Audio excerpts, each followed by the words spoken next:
இன்றைய இறை சிந்தனை. ஒடுக்கப்பட்டோருக்கு ஆண்டவரே அடைக்கலம், நெருக்கடியான வேளையில் புகலிடம் அவரே. திருப்பாடல் 9 இறைவார்த்தை 9. அன்பர்களே, நம் எல்லோருடைய வாழ்க்கையில் மனவேதனைகளையும் அநியாயங்களையும் காயங்களையும் தோல்விகளையும் சந்திக்கின்றோம். ஆனால் கேள்வி இதுதான், அப்பேற்பட்ட சூழ்நிலையில் நீங்கள் பலியாளர்களாக இருப்பீர்களா அல்லது வெற்றியாளர்களாக இருப்பீர்களா என்பதே. எதிரி எப்பொழுதும் நம்மை நித்திய பலியாளராக இருக்க அவன் செய்ய முயல்கின்றான். அவன் உங்கள் மனதில் இப்படி சொல்வான், நீ சரியாக வளர்க்கப்படவில்லை, உன் உறவினர்களும் நண்பர்களும் உன்னை இழிவுபடுத்தினார்கள், உனக்கு நோய் இருக்கின்றது, இது தீராது என்று.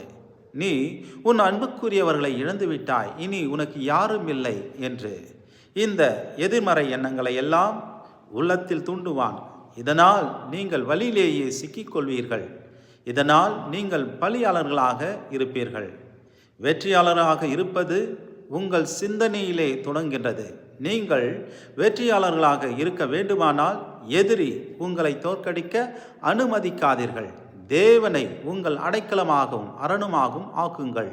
எல்லாவற்றையும் தேவனிடத்தில் ஒப்படைத்தால் அவர் அதை உங்கள் நன்மைக்காக மாற்றுவார். அப்போது நீங்கள் முழுமையாகவும் சுதந்திரமாகவும் வெற்றியாளராகவும் வாழ வலிமை பெறுவீர்கள்.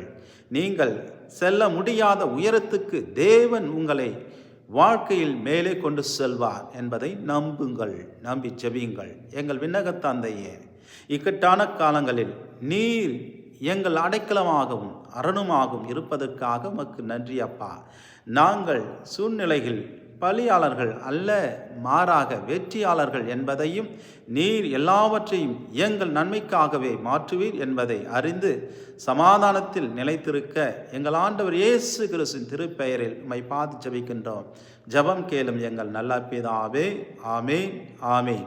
எல்லாம் வல்ல அன்பிறைவன் தந்தை, மகன், தூய ஆவியார் உங்களை ஆசீர்வதிப்பாராக.